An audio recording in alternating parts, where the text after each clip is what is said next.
Je m'appelle Max, j'ai 17 ans. Je m'appelle Franck, j'ai 16 ans.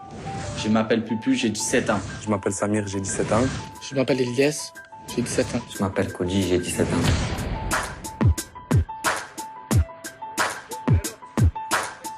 Des adolescents comme les autres. Enfin presque. Ceux-là font souvent la une des journaux.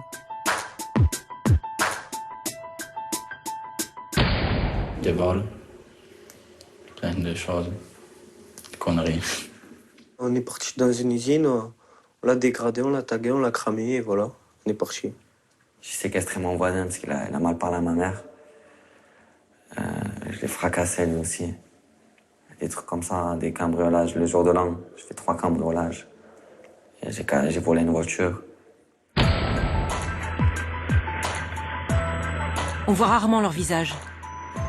La seule chose que l'on connaît d'eux, ce sont ces silhouettes captées par des caméras de surveillance. Ces corps à la fois fuyants et agressifs, ces ombres qui échappent à la police. On nous dit qu'ils ne voient le monde qu'à travers la fumée du cannabis, que rien ni personne ne peut les faire plier, ni la loi, ni la justice. On nous dit qu'ils sont plus dangereux qu'avant.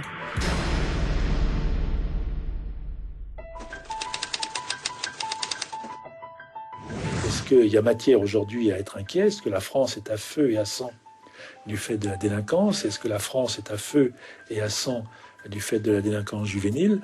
Ça fait rigoler des étrangers qui connaissent des situations 1000 fois plus craignos, dit-on, que celle qui est la nôtre aujourd'hui. Voilà.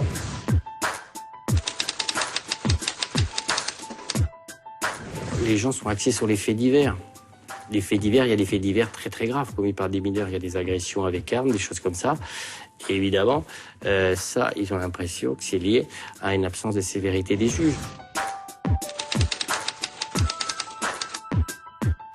La délinquance des mineurs a changé de forme, mais comme a changé la société. C'est ce que je disais, si la société en 10 ans n'est plus la même, on ne peut pas demander à nos jeunes d'être les jeunes des années 50. Moi, je suis pas convaincue que les mineurs soient plus dangereux.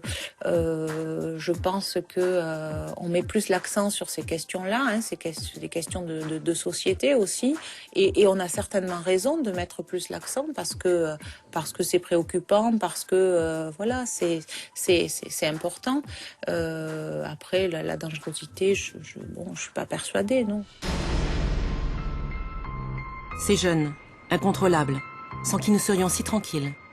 Nous les avons rencontrés, au moment où ils ne peuvent plus se cacher, où ils ne peuvent plus jouer aux silhouettes qui font peur, au moment où ils se retrouvent pris dans les filets de la justice et qu'ils doivent rendre des comptes à la société.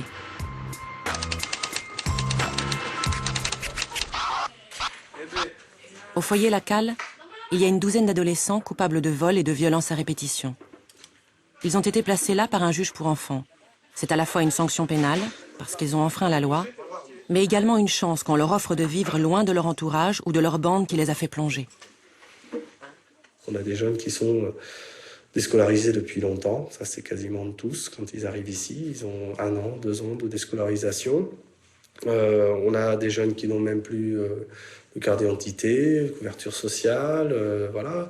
Donc tout ça, il faut tout remettre à plat, repartir. Et parfois, quand on creuse, on découvre voilà, des choses très difficiles. Chaque jeune qui arrive, c'est une nouvelle énigme, voilà, qu'il faut essayer de résoudre et essayer de comprendre. Il n'y a pas de recette miracle. Pas de recette miracle de la part des éducateurs, mais une infinie patience avec ces adolescents qui aiment coller à leur propre caricature. Des jeunes avec qui nous avons réussi à parler, une fois mis de côté leurs mines butées, leurs onomatopées et leurs capuches. Je m'appelle Max, j'ai 17 ans. À la base, c'était un pari. C'était un pari de savoir si je savais voler une voiture ou quoi. Après, j'ai commencé à savoir conduire. J'aimais bien conduire et tout, donc j'ai continué. Sauf qu'au départ, c'était des vieilles voitures, et après, je faisais de plus en plus récent. Donc, à force.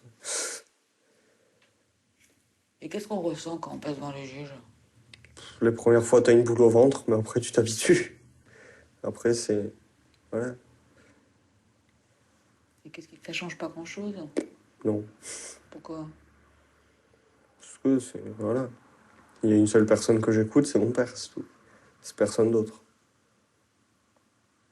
Ton père aussi, il a dû te dire de ne pas faire de bêtises. Oui, mais un peu tard. Un peu tard. C'est-à-dire? Quand j'ai commencé à faire mes conneries, mon père, je le voyais plus, donc il ne pouvait pas me dire que c'était pas bien, quoi. Je faisais tout pour qu'il revienne un peu vers moi ou quoi, même si c'était pour m'engueuler ou quoi, mais bon, ça n'a pas marché. Parce que je voyais qu'il partait de plus en plus. Mais là, c'est la justice qui te dit stop. Oui, sauf que la justice, j'arrive pas à la comprendre. Parce qu'elle me l'a dit plusieurs fois, stop, et j'ai pas stoppé, parce que c'est pas à elle de me le dire. Moi, j'attends que ce soit quelqu'un d'autre qui me le dise. Donc, Quelqu'un comme qui? comme mon père, ma mère, ma copine, ou quelqu'un de ma famille que j'aime. Et qui t'aime. Voilà. Le père de Max reste aux abonnés absents. Malgré les délits de son fils, il n'est pas revenu. Pour nous faire comprendre sa souffrance, Max nous fait écouter cette chanson qui ne le quitte pas. Si j'avais pu, je t'aurais dit non, ne pars pas. J'étais trop petit pour comprendre, j'ai dû grandir sans toi. Même si maman s'est bien occupée de moi, il me manquait un repère, un père derrière moi. Je fermais les yeux et j'imaginais ton visage. J'avais juste que t'étais moi, vu mon métissage. À l'école, on me demandait ton papa, il fait quoi? Les autres se marraient comme moi, je prétendais pas. Le foyer Lacal est mixte. 8 garçons pour 2 filles. Mais elle marche pas, je te dis. D'abord consentantes, celles-ci ont finalement refusé de parler de leur délit. Moins nombreuses que les garçons, elles sont moins fières de leur violence. Je m'appelle Franck, j'ai 16 ans. Comment tout ça a commencé? Je sais pas, moi, en suivant les collègues. C'est-à-dire? Je sais pas, sûrement les collègues, ils avaient déjà fait des conneries. Toi, tu les suis parce que, je sais pas, t'es à la recherche d'adrénaline. Et c'est bon, et c'est parti. Et ça a commencé à quel âge, en fait? Je sais pas, moi, 14 ans, 13, 14 ans. Et ton père, il t'a dit quoi après la première connerie? Il m'a niqué. Il m'a engueulé de dingue, il m'a puni de tout. Et t'as recommencé? Ouais. Ça sert à rien alors que ton père t'a engueulé? Si, mais ça m'a calmé quelque temps. Après, j'ai suivi des collègues et voilà.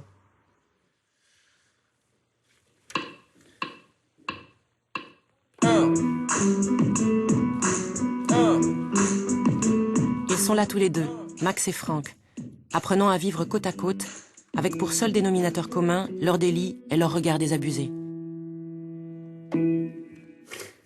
Allez. 13 éducateurs de la protection judiciaire de la jeunesse se relaient jour et nuit à leur côté pour les remettre dans la vie, leur apprendre qu'ils peuvent créer autre chose que de la violence. Quand ils arrivent ici, la plupart des jeunes, ils regardent par terre et ils savent rien faire et évidemment ils n'ont pas envie puisqu'ils savent rien faire. Mais on peut leur redonner cette envie et leur redonner un peu de confiance en eux en leur disant mais si, regarde, tu arrives à construire quelque chose, à avoir un projet.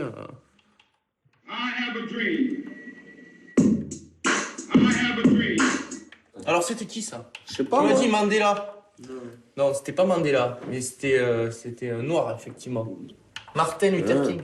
C'est important qu'ils viennent de leur propre chef. Si moi le matin je fais un appel et que je vais les lever pour leur dire bon aujourd'hui c'est musique les gars, si vous venez pas vous allez avoir un blâme, c'est fini quoi. Moi c'est mon arrêt de mort quoi, c'est sûr quoi.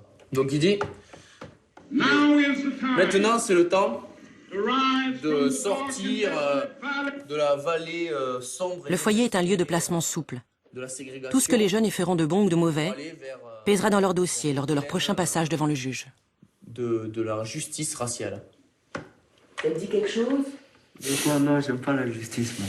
Hein? J'aime pas la justice. Pourquoi? Sinon, je serais pas placé ici si je l'aimerais. Tu peux l'aimer être ici. Tu peux aimer la justice être ici. Ah oui. Même moi, un jeune qui aime la justice, placé en foyer judiciaire, on parlera. Ouais. Et toi, dans la justice Donc elle me fait pas chier, ça. Les mots, décidément, n'ont pas le même sens pour tout le monde. La justice pour ces adolescents, ce n'est pas l'égalité des chances. Ce n'est pas quelque chose qui protège, mais l'institution qui punit. Tous les ans, près de 80 000 mineurs passent devant les juges pour faits de délinquance. On a rarement rencontré des pères lors des procès des enfants. Les mamans, elles, sont toujours là, dépassées, cherchant désespérément de l'aide. Si je comptabilise les recommandés que j'ai envoyés en demandant de l'aide, ça m'aurait rempli le caddie pour le mois. Au dernier courrier, j'ai même marqué « Avant qu'on ait un nouveau Mesrine du 21e siècle ». Comme maman, vous avez un sentiment d'échec un peu? Ah oui. Oui, parce qu'on imagine toujours faire le mieux. Quand on n'y arrive pas, qu'on demande de l'aide et qu'on l'a pas, on ne sait plus quoi faire. On essaie de se battre comme on peut, de leur expliquer. Et puis quand on voit que ça continue, et puis qu'on apprend que son gamin à 17 ans, il fait 3 jours en prison, et puis qu'après il est placé jusqu'à majorité. C'est lourd. Là, je suis en permanence sans traitement.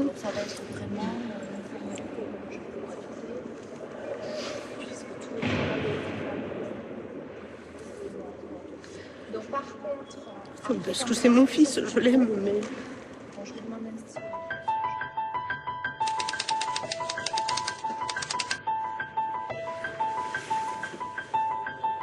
Quand les mamans craquent et que les pères ne reviennent pas, ce sont les juges qui prennent la relève. Des magistrats spécialisés qui doivent à la fois sanctionner au nom de la société et garder un ton pédagogique presque paternel pour convaincre ces jeunes qu'ils peuvent s'en sortir. Elles ne sont pas des justiciables comme les autres parce que par rapport à des majeurs, le mineur, il n'est jamais complètement structuré en fait. C'est quand même toujours un être en devenir qui n'est pas complètement structuré, qui n'a pas des repères bien établis, qui est plus quand même dans l'impulsivité, dans l'émotif, dans le réactionnel. Le juge Lelgouache a connu Max à 9 ans, lors du divorce de ses parents. Aujourd'hui, l'enfant victime s'est mué en coupable. Conduite sans permis, vol et tentative d'incendie de la voiture. Vous avez reconnu les faits. Vous avez bien dit que vous avez participé au vol de la 4L en compagnie donc de... Pour un majeur, la peine encourue, donc c'est destruction par incendie, c'est 10 ans d'emprisonnement encouru, donc la peine maximale. Pour un mineur qui bénéficie de l'excuse de minorité, donc par principe, c'est très rare qu'on ne retienne pas l'excuse de minorité, donc il encourt 2 fois moins, c'est-à-dire qu'il encourt 5 ans. Alors, qu'est-ce que vous avez à dire sur vos motivations aujourd'hui et qu'est-ce que vous pensez de votre geste aujourd'hui, de ce que vous avez fait? C'était un geste nul. Et qu'est-ce qui vous a poussé à voler cette voiture et... J'étais jeune et j'avais envie de m'amuser. Je pensais pas au danger qu'il y avait derrière. J'étais jeune. C'était nul. J'avais pas pensé. Des réponses que l'on entend en boucle lors de ces procès au tribunal pour enfants. Des mots d'excuse de môme. Alors que l'on voudrait aujourd'hui abaisser l'âge de la majorité pénale de 18 à 16 ans, sous prétexte que les ados grandissent plus vite qu'avant, et que la société ne doit plus les traiter comme des enfants. Donc, Madame le procureur, vous avez la parole pour vos réquisitions. Je vous remercie, Monsieur le Président. Monsieur le Président, Mesdames du tribunal, on est toujours surpris de constater que les infractions les plus graves sont commises souvent par les mineurs, avec, je peux dire, aucun frein, aucune hésitation, aucune difficulté. On va prendre une voiture sans avoir le permis. On va conduire une voiture, c'est une arme. Une voiture, c'est une arme redoutable qui peut tuer. Vol en réunion, quand on est majeur, c'est 5 ans d'emprisonnement. Dégradation par incendie. La peine encourue, c'est la réclusion criminelle à perpétuité. Il faut quand même le savoir. Brûler quelque chose, c'est pas quelque chose d'anodin. Alors des peines que je vais demander, s'agissant de nivelant une peine de 10 mois d'emprisonnement avec sursis, avec mise à l'épreuve pendant 2 ans, avec obligation de... C'est vrai que parfois, quand on est juge des enfants depuis un certain temps, c'est vrai que certains mineurs délinquants, on les a connus étant des enfants en situation de danger.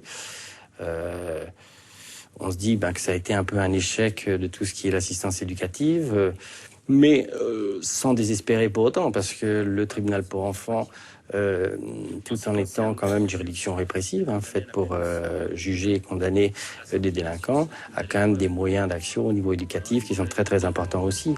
Donc on ne se dit pas que tout est terminé. Vous pouvez venir signer. Max est condamné à 6 mois d'emprisonnement, avec sursis et mise à l'épreuve. Dans quelques mois, il aura 18 ans.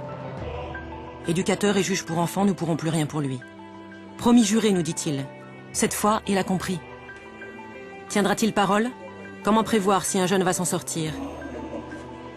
Les juges pour enfants tentent de déceler le plus tôt possible ceux qui vivent des situations compliquées.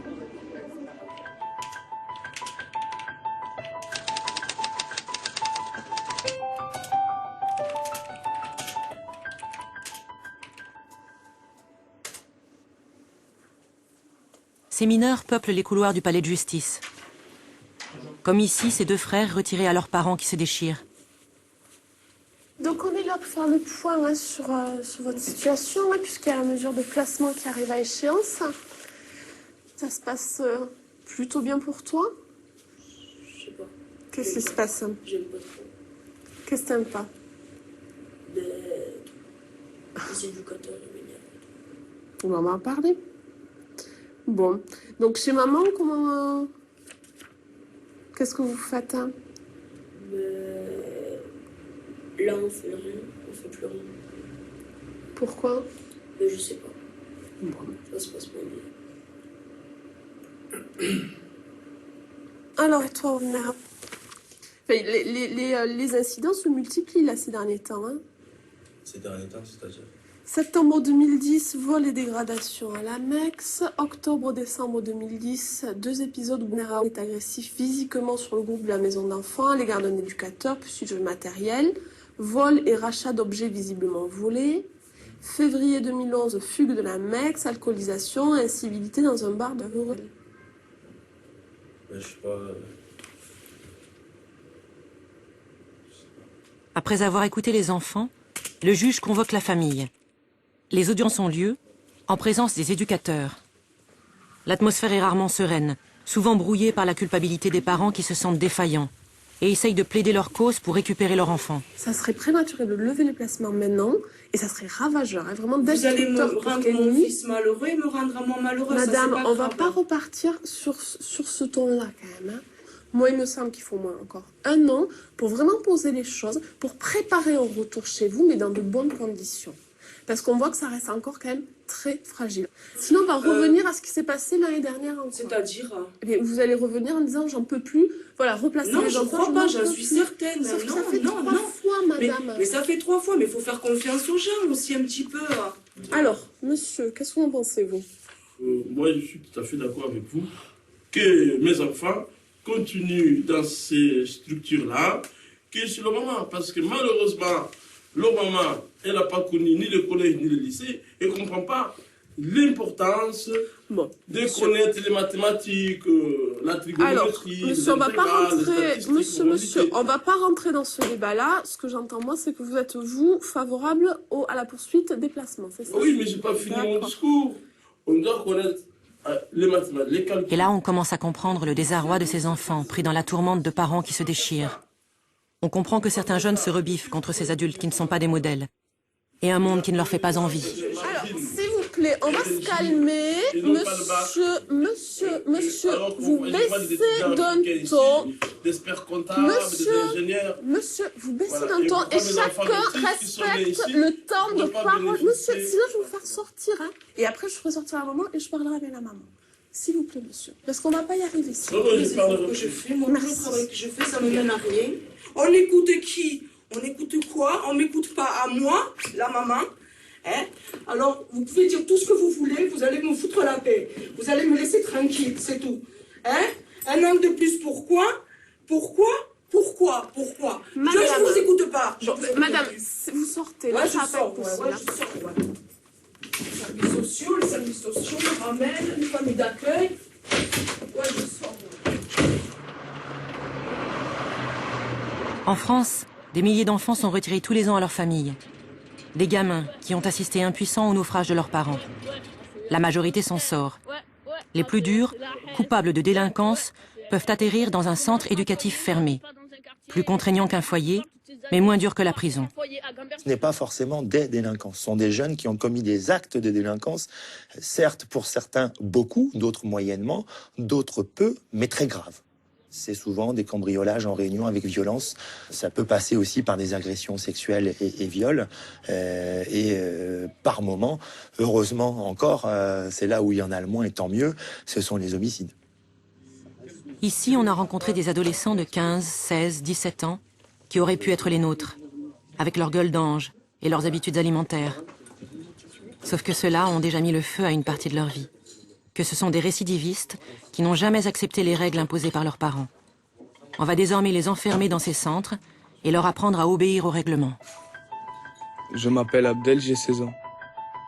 Ils veulent nous éduquer, et si ma mère n'arrive pas à m'éduquer, c'est pas eux qui vont m'éduquer. C'est pas parce que je suis là que je vais arrêter de faire des conneries. Hein. C'est dur de pas voir sa mère, de pas voir sa copine, tout ça, c'est dur. Que le matin on vienne te lever, qu'on fouille ta chambre, c'est chiant. Pour moi, c'est pas une vie. Hein. Ils font des trucs au juge, des lettres au juge pour dire nos comportements, tout ça. Il y a tout un éducateur avec toi. C'est... Quand on est par exemple dehors, il y a un éducateur qui va venir pour voir si on fume pas des joints, pour voir si on fait ça. Mais pas des tox non plus. Rester tout le temps ici, à force, tu pètes les plombs. Mais là, on la voit, la souffrance. Là, il y a vraiment une souffrance parce que il sait qu'il est tenu par la justice et puis derrière, il y a quand même peut-être la peur de la prison. La peur de la prison et se rendre compte à temps que c'est sa dernière chance. Vous sentez que c'est la dernière chance? Ouais. De toute manière, maintenant j'ai l'habitude. L'habitude de quoi? Depuis l'âge de 7 ans, je fais des foyers, donc maintenant, un ou deux de plus, un de moins, c'est pas grave. Hein. C'est pas la question. En fait, c'est notre dernière chance, on n'a plus le droit d'erreur. Bon, maintenant, la juge ne nous rattrape pas.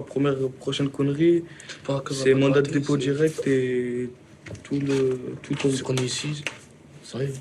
Tout ton sursis tombe. On pensait qu'on allait avoir la belle vie, les sous faciles, tout ça, mais non. Une fois qu'on part, on fait beaucoup d'heures de garde à vue, que là, c'est là on se rend compte que ça y est, on est foutu. Voilà, on est foutu, voilà. Quand on se retrouve ici, d'un côté, on est content qu'on n'est pas en prison, et de l'autre, on se dit qu'on en a marre d'être enfermé. Ça fait à peine de 3 jours que je suis là, je n'en peux plus déjà. Alors, ça va être quoi pendant 6 mois, c'est ça, minimum encore. Jamel, Dimitri et... Les centres éducatifs fermés ont été créés en 2002. Et depuis, la polémique n'a pas cessé. Que veut-on faire avec ces jeunes? Les enfermer? Les éduquer? Les deux, mon capitaine.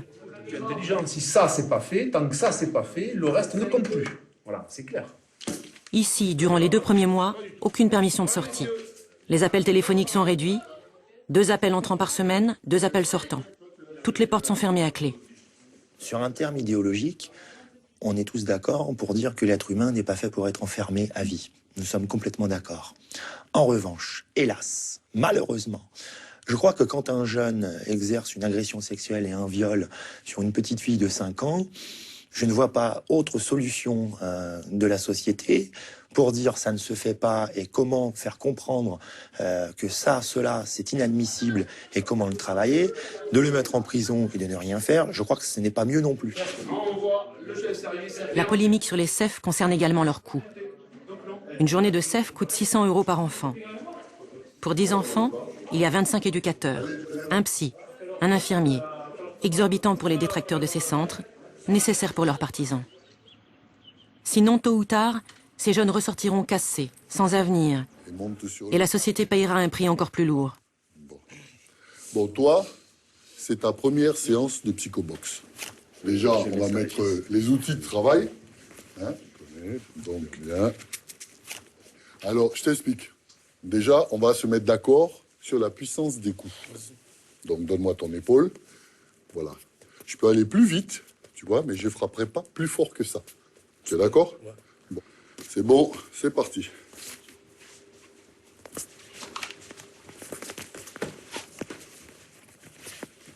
Ils se présentent comme des garçons qui sont au niveau du corps, qui c'est des espèces de machines de guerre, quoi. Ils le disent, tu peux pas tester, on est des machines, etc.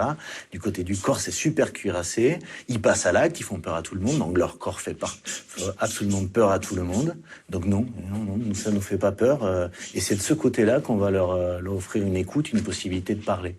Donc en quoi ça les fait réfléchir? C'est parce que ça vient toucher quelque chose qui d'ordinaire est un instrument de conflit, voire de guerre. Et nous, on dit non, c'est un instrument d'expression. Alors, tu as vécu comment ce camp? Je voulais pas taper. Tu voulais pas taper. Pourquoi? Parce que c'est Régis, c'est moi éducateur et je l'aime bien. Tu l'aimes bien, donc tu peux pas trop Voilà. donner de coups aux gens que t'aimes bien, aux gens que t'aimes pas trop. C'est aux gens que j'aime bien. Ouais, et aux gens que t'aimes pas trop. C'est pas pareil. C'est pas pareil. Ok.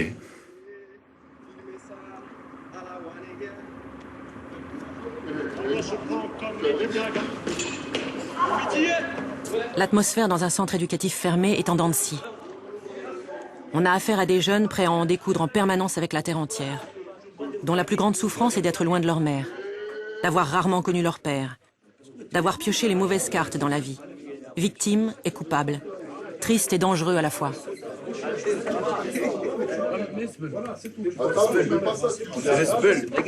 Il y en a un qui va avoir un coup de blues et beaucoup d'angoisse, beaucoup je dirais, de signes de dépression, beaucoup de haine. Et il y a beaucoup de choses qui les traversent, ces jeunes. Même s'ils ont une apparence, je dirais, entre guillemets, de gueule d'ange, lorsqu'ils sont entre eux et qu'ils sont sous-produits ou qu'ils sont déçus ou incompris, ils peuvent passer à l'acte de manière assez importante.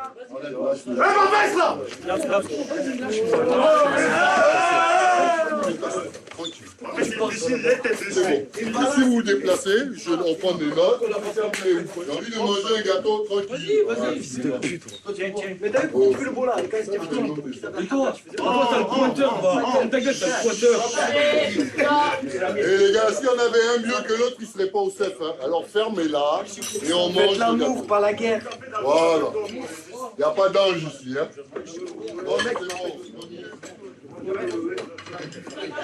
Je pense qu'ils ont une histoire de vie très, très, très dure.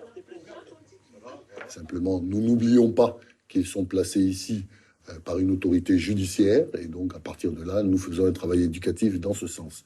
Mais nous ne pouvons pas remplacer, entre guillemets, l'éducation qu'ils auraient dû avoir, parce que pour la plupart, ils ont 16 ans, donc il y a eu 16 années qui se sont écoulées avant que nous les recevions. Et bon, on ne peut pas, d'un coup de baguette magique ou un simple fait, transformer tout ça.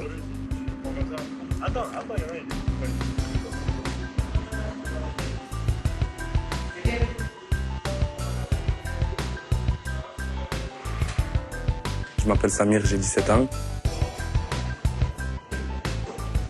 Samir est en fin de placement. Après un séjour d'1 an, il le reconnaît lui-même, il est loin de l'adolescent agressif et sans limite qu'il était en arrivant ici. Il a laissé son comportement de caïd au vestiaire et mis de l'ordre dans sa vie, sous le regard bienveillant de Myriam, la maîtresse de maison. Et en même temps, tu fais ton sac pour partir. Ouais, je fais mon sac. Et ces panières là-haut? C'est quoi? Hein? Au moins les habits prennent pas la poussière. Tu te fous de moi? Tu vas tout me remballer et tout replier comme il faut. Vous le connaissez depuis longtemps? Ça fait combien de temps? Ben, ça va faire 1 an bientôt. T'es content de rentrer chez toi? Bien sûr. La merde ici. C'est la haine, c'est pas de clope. Ouh, gata. Oh, jamais. Oh, tiens, et je m'appelle pas Jamel, déjà, je m'appelle Karim. Nicolas aussi, non? Voilà. Mais Smiley, ça me fera quelque chose quand il partira, oui, c'est sûr, comme à tous. J'ai déjà eu pleuré, j'ai déjà eu beaucoup de mal à certaines fins de placement, ouais. Surtout quand on connaît le contexte où ils retournent aussi. Des fois, c'est dur de savoir où ils vont, quoi. Il y en a qui préfèrent rester à l'intérieur. Hein. C'est un garde-fou, hein, pour certains ici. Ils savent que dehors, pour eux, c'est danger, c'est replonger. Donc, ils préfèrent se contenir ici. Hein. Et là, on voit qu'ils sont au travail, quoi. De savoir que dehors, c'est danger, c'est bien. Le danger, c'est dehors. Oui. C'est derrière le portail, ouais, le danger. Ouais.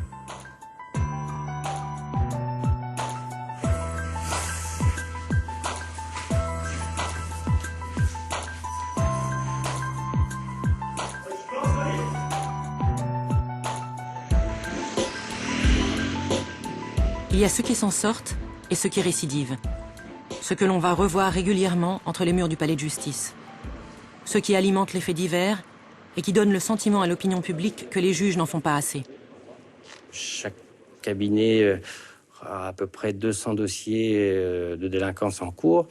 Sur ces 200 dossiers, une grande partie des mineurs seront vus une fois par le juge des enfants, ou peut-être 2 fois, puis on ne va plus entendre parler d'eux. Donc il y a quand même, compter 80%, je pense, presque de réussite, enfin, de gens qui passent parce qu'ils ont fait une bêtise ou deux. C'est terminé, la page est tournée. Après, ce qui est vraiment très très dur dans le traitement, c'est les 20% qui restent. Il y a des cas dans lesquels on ne parierait pas un copec sur le fait que le jeune va s'en sortir et il va venir vous voir quelques années plus tard, vous dire grâce à vous, et vous ne l'avez même pas réalisé, vous m'avez sauvé. J'en ai croisé comme ça. Et d'autres pour lesquels vous allez miser à fond, vous allez réunir toutes les conditions possibles, imaginables pour l'en sortir, et à chaque fois ça fera patatrac et vous ne maîtriserez pas un élément, peut-être invisible, qui fera qu'un fil invisible qui fera que, quoi que vous fassiez, les choses sont vouées à l'échec.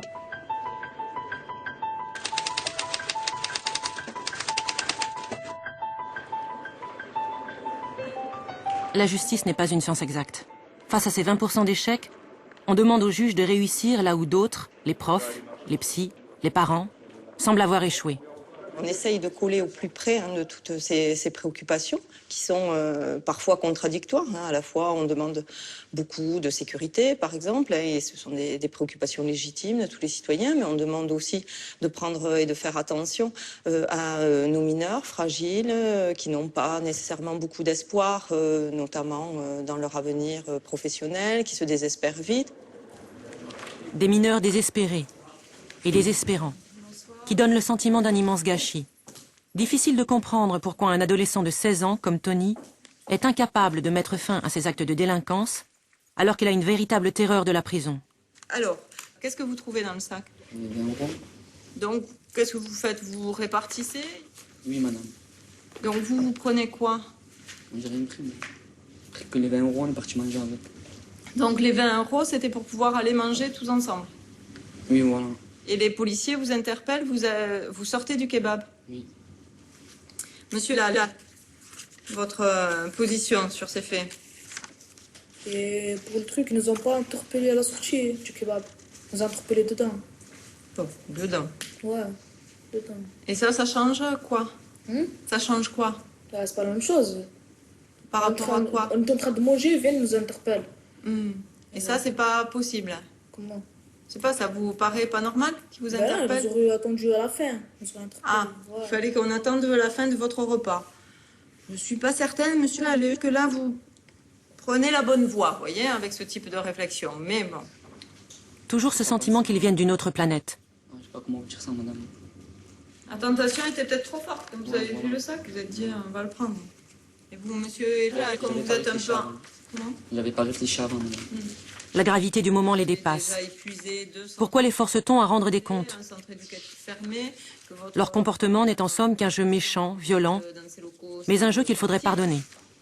Ben voilà, madame, je fais plusieurs placements et j'ai pas respecté. Mais voilà, je vais où ça mener. Je suis rentré en prison et voilà, ça m'a fait comprendre. Est-ce que les uns ou les autres voulaient ajouter quelque chose? Monsieur Berrache? Oui, Alors, allez-y. je regrette ce que j'ai fait. Je sais pas pourquoi je fais ça. Ils sont perdus, ils sont démunis, ils n'arrivent pas à faire de lien entre leur enfance, leur histoire, les actes de délinquance qu'ils commettent et un projet de vie. Tout ça, ça n'est pas relié, c'est un peu morcelé et pour eux, ça n'a pas de sens véritable.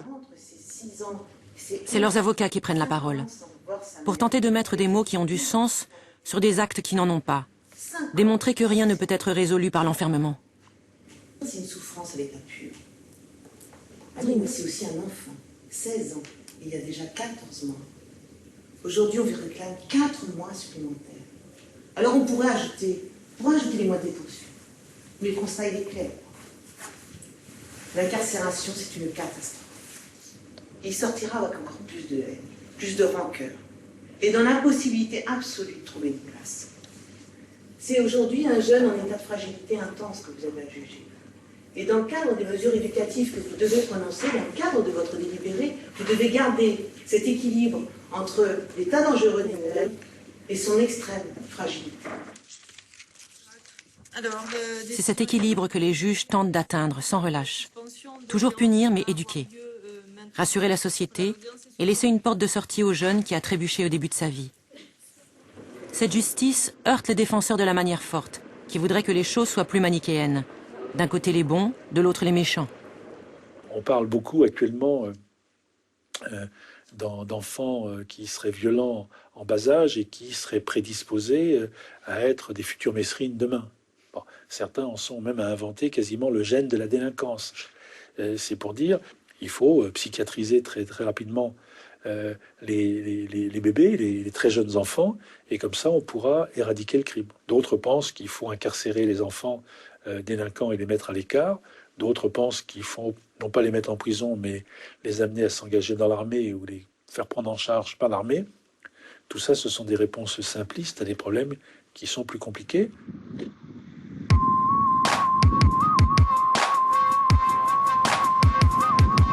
Dans cette société qui réclame davantage d'ordre et de sécurité, la dernière station pour les enfants délinquants, la prison. C'est le terminus.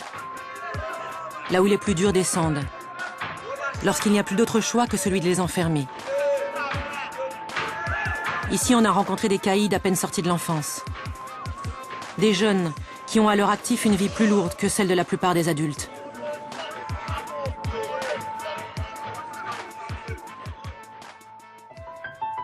Je m'appelle Pupu, j'ai 17 ans. Pourquoi t'es dans la case prison, là? Là, à l'heure d'aujourd'hui, pourquoi je suis en prison? Je suis en prison pour port d'armes et vol de voiture. Là, c'est 6e incarcération. Tu trouves que les jeunes, ils sont plus dangereux qu'avant, quoi? Il y a plus de délinquance, il y a plus de violence? Beaucoup plus de violence. L'argent est plus dur à trouver maintenant. Ça fait que... ils n'hésitent pas à sortir les armes. On a des jeunes, il y a 13, 14 ans, ils ont fait 4, 5, 6 braquages. C'est comme ça. Ouais! Xta, je savais pas! Je m'appelle Koji, j'ai 17 ans. La première bêtise, tu l'as faite à quel âge? Je l'ai fait vers 11 ans. 11 ans. Ouais, 11 ans. C'était quoi? C'était vol dans une voiture. Après raquette. Qu'est-ce qu'il te disait, ton père? Je connais pas mon père. Je connais pas du tout. Et ta maman? Elle venait me chercher en garde à vue pour quelques conneries, mais voilà, elle me disait arrête. 3 fois par semaine, elle venait me chercher. 3 fois par semaine, on me trouvait en garde à vue. Puis la juge, elle mettait des avis de recherche contre moi. Parce que je me présentais pas au jugement, tatati, tatata. Et voilà, dès qu'ils m'ont chopé, ils m'ont pas fait de cadeau. Ça t'impressionnait pas la garde à vue? La première fois que j'en ai fait, ça m'a impressionné. Je suis resté 24 heures. J'avais pété les plombs. J'étais devenu fou. Après, 2e fois, 3e fois, 4e fois, après, tu t'en fous. Pourquoi tu dis que tu veux revenir? J'ai des gros problèmes derrière moi. Agression avec violence, bagarre qui a fait arrêt complet de travail envers des personnes, à cause des pointages, parce que c'est des pointeurs. J'essaie de pointer ma copine, je me suis vengé. J'ai séquestré mon voisin parce qu'il a mal parlé à ma mère. Je l'ai fracassé lui aussi. Des trucs comme ça, des cambriolages. Le jour de l'an, j'ai fait 3 cambriolages. J'ai volé une voiture. J'étais tout seul. Je sais pas, c'est l'alcool. L'alcool, ça monte vite au cerveau. Je fais des trucs que je devrais pas faire. Sur une 60aine de mineurs, 4 filles. Là aussi, l'une d'elles avait accepté de nous rencontrer avant de changer d'avis. Pour la société, une fille qui a fait de la prison, c'est pire qu'un garçon.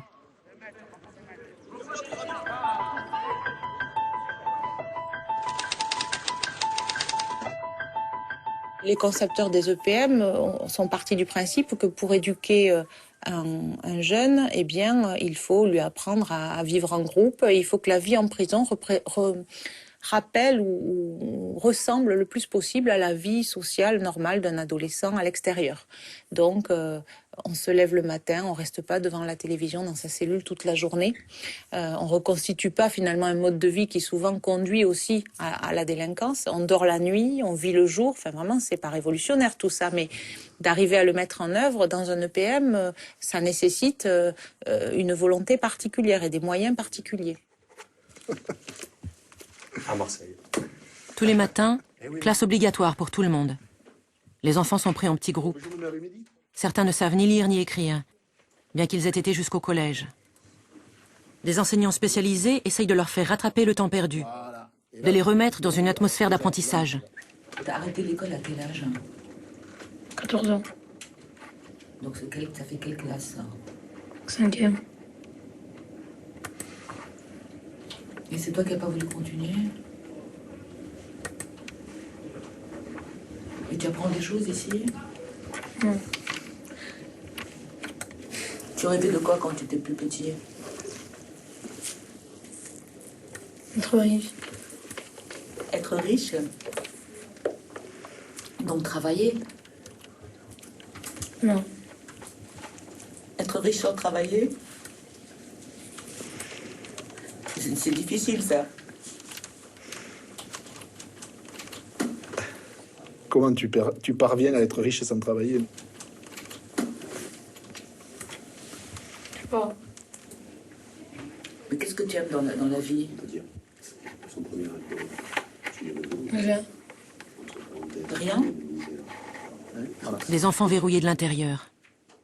Prisonniers avant tout de leurs pensées, de leur mode de vie, de leur passé. Dans cet établissement, parfois surnommé prison-école, psychologues, éducateurs et médecins vont se relayer à leur chevet pour les aider à sortir de cet enfermement. C'est pas des clones, quoi. C'est pas des stéréotypes. C'est des êtres à part entière avec leur passé, avec leur histoire.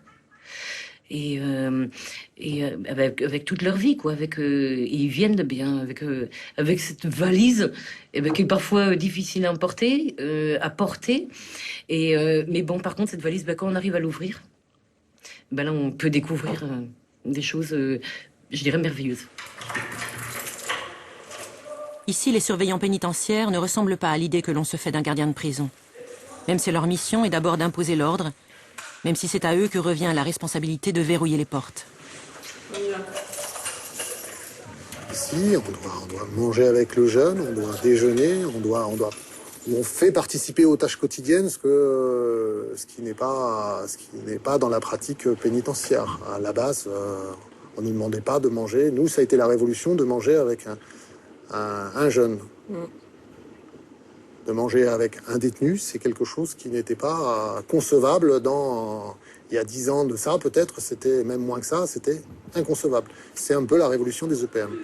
La deuxième révolution, c'est de faire travailler en binôme un éducateur de la protection judiciaire de la jeunesse et un surveillant pénitentiaire. Ne pas seulement écarter pour un temps les jeunes de la société, mais surtout préparer leur retour. Ça fait longtemps que vous êtes là? 29 mois. Passe-moi le poivre, s'il te plaît. Et toi? Mandat dépôt. 1 mois. Moi, je fais 4 mois. 4 mois et bientôt, je suis là-bas. 4 mois pour la 4e fois. 4. Non, pour moi, c'est juste. Quand on rentrer, la dose moyenne, après, je sais pas. Et quoi d'autre? Après, des trop peu à faire, ils te mettent en prison. Pour eux, c'est comme ça, c'est une période de temps. Au moins, ça connaît entre 4 murs et on peut rien faire. C'est tout. Pour eux, ils sont tranquilles, là. En tout cas, moi, j'aime pas la justice. Voilà. S'il n'y avait pas de justice, ce serait l'anarchie totale. Ce serait tu me regardes, je te plante, tu me plantes, on se plante. C'était comme ça au Moyen-Âge. Hein. C'est ça qui est bon. C'est ça qui est bon. Tu serais mort depuis bien longtemps. Ouais, mais j'en aurais tué, moi. T'en sais rien. Il y aura plus fort que toi. Hein. Il y a toujours plus fort. Au moins, il y a des règles. Et les règles, on essaie de les respecter. Si tu les respectes pas, t'es hors la loi. Et après, t'assumes. Hein. Et à part juste dire nique la justice ou nique la police, vous reconnaissez que ce que vous faites, c'est pas bien. D'accord ? Il faut arrêter, quoi. Si on arrêterait, t'aurais pas de travail. Je reste aussi. Oh, il y en a d'autres. Il y en a d'autres. Il y a des majeurs. C'est un travail assez ingrat parce qu'on n'a pas de retour. On n'a pas de retour positif immédiatement. Les jeunes ne vont pas nous dire merci. Hein. D'ailleurs, il ne faut pas s'attendre à ça. C'est des retours qu'on peut avoir quelques années plus tard. C'est dur, hein, on peut l'entendre. Pareil, les jeunes, ils trouvent dur l'incarcération. Mais nous, en tant qu'adultes aussi, c'est toujours des insultes, des menaces, des cris, des tensions en permanence. La détention reste très subtile.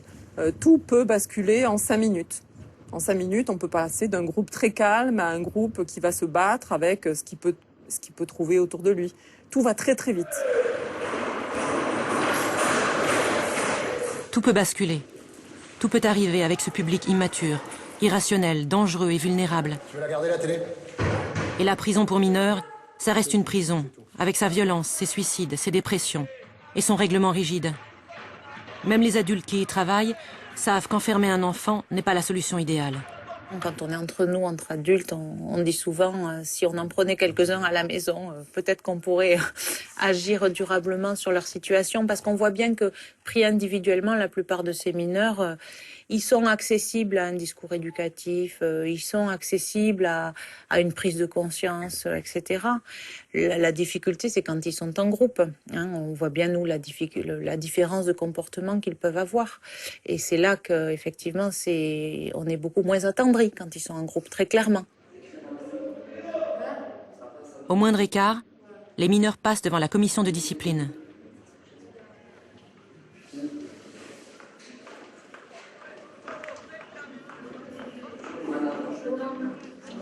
C'est là que nous retrouvons Tony, rencontré au palais de justice et qui avait subtilisé 20 € pour aller manger au kebab. Tony, récidiviste contre lui-même. Tony qui s'excuse encore une fois de sa violence. Alors, tu as interpellé la directrice adjointe depuis ta cellule disciplinaire en ces termes. Salope, je vais te crever. Elle est venue te voir. Face à elle, tu as prononcé les menaces suivantes. Je n'ai plus rien à perdre, tu vas voir. Je vais trouver où tu habites. Je vais venir brûler ta voiture, brûler ta maison. Je vais te violer en premier, puis tes gosses si tu en as. Je vais te pourrir la vie et te crever quand je vais sortir dans 2 ans. Je vais casser la gueule à ton mari avec ses lunettes dès que je le verrai.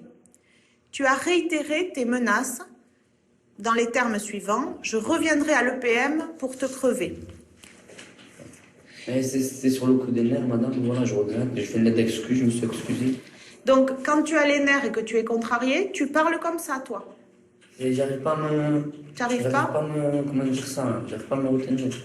Je regrette sincèrement, madame, c'est pas je vous dis je regrette pour... Tu regrettes sincèrement et tu reconnais que c'était complètement disproportionné. Voilà, c'était... Voilà.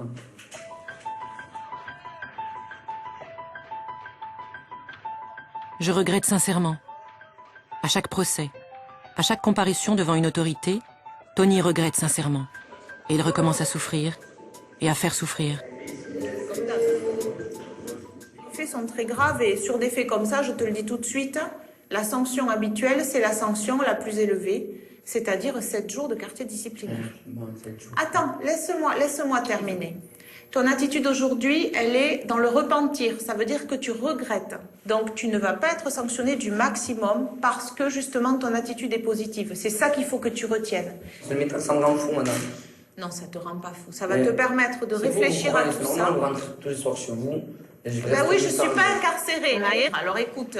Donc, vous voulez que je devienne fou. Tu es sanctionné d'une punition de 7 jours de quartier disciplinaire, dont 2 avec sursis. Ouais, dans les 7, vous allez... Dans les 7, je vais pas... Dont 2 avec sursis. De tu m'écoutes? Alors, c'est pareil, 5 et 7, non, c'est pas pareil. Madame, je m'excuse. Si tu te considères... Écoute-moi. Si tu te considères injustement sanctionné... J'ai un problème, là, j'ai un problème. Mais justement, on va essayer de t'aider pour que tu puisses en parler. M'aider où? QD, je vais devenir fou, déjà. Oui, on va... Genre, vous allez voir dans les 7 jours, là, ce qui va se passer. Attendez, il va se retirer, ce jeune, et puis on va signer les documents. Au revoir, jeune homme. C'est sa demande. La prison est-elle faite pour y mettre des enfants? À quoi sert-elle? Ce sont les questions qu'on se pose en ce moment. Avec ces lois qu'on veut rendre encore plus sévères. Juges et éducateurs continuent de parier sur l'avenir. Les jeunes sont en devenir. Il faut laisser du temps au temps. les réponses que nous mettons en place depuis des décennies ne sont pas si inadaptées qu'on veut bien le dire. Par exemple, qui sait que dans 85% environ des cas, et c'est pas mes statistiques à moi, c'est une étude qui a été menée par le Parlement français il y a quelques années, dans 85% des cas, une jeune personne qui est délinquante lorsqu'elle est mineure ne l'est plus lorsqu'elle est majeure.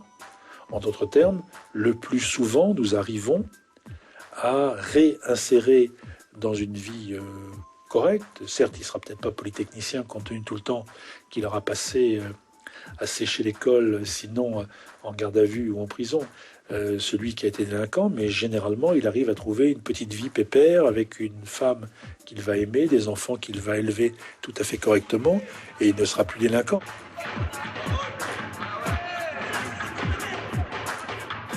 Moi, je parle bien avec tous les jeunes d'ici, ils sont tous dans le même avis que moi. Ils aimeraient tous travailler. Moi, je parle avec eux, ils aimeraient tous travailler, ils aimeraient tous devenir quelqu'un de bien. Et voilà. Déjà, si on est rentré en prison, on nous colle une étiquette. On est des êtres humains comme tout le monde. On est des adolescents. Il y en a pour qui ça marche, il y en a pour qui ça marche pas. Il y a des gagnants et des perdants. Et toi, tu fais partie de qui? Ah, des perdants.